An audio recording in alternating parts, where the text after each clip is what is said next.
1 February 1689 या दिवशी शेख निजाम उर्फ मुकरब खानाने संगमेश्वर येथे छापा टाकून शंभूराजांना कैद केले. त्यानंतर त्यांना पेडगाव येथील बहादूरगड आणि सध्याचा धर्मवीरगड येथे आणले. येथे सिंहाच्या या छाव्याने आपल्या तेजाने औरंगजेबाचे डोळे दिपवून टाकले. औरंगजेबाने तब्बल महिनाभर शंभूराजांचा विविध प्रकारे छळ केला, पण शंभूराजे या छळाला बदले नाहीत. छत्रपती शिवरायांच्या स्वाभिमानाची परंपरा त्यांनी प्रामाणिकपणे जपली.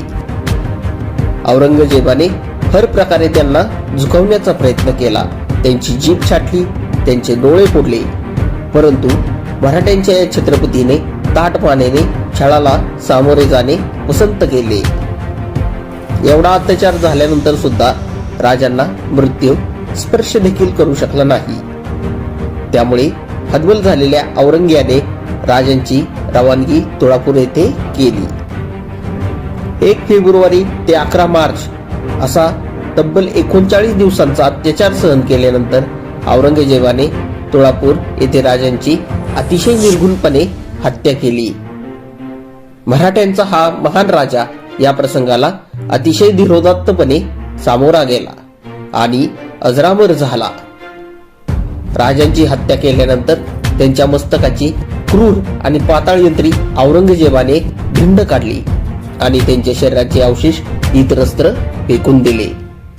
ते अवशेष स्थानिक ग्रामस्थांनी धाडसाने गोळा करून त्यांना वडबुद्रुक या गावी अग्नी दिला.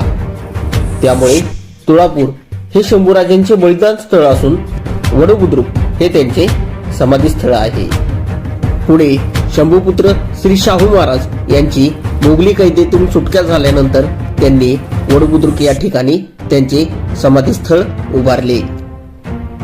शंभूराजांच्या बलिदानानंतर मराठ्यांनी प्रचंड रौद्ररूप धारण केले आणि औरंगजेबाला भिकेला लावून त्याला याच महाराष्ट्राच्या मातीत गाडायला भाग पाडले. जय शिवराय, जय शंभूराजे.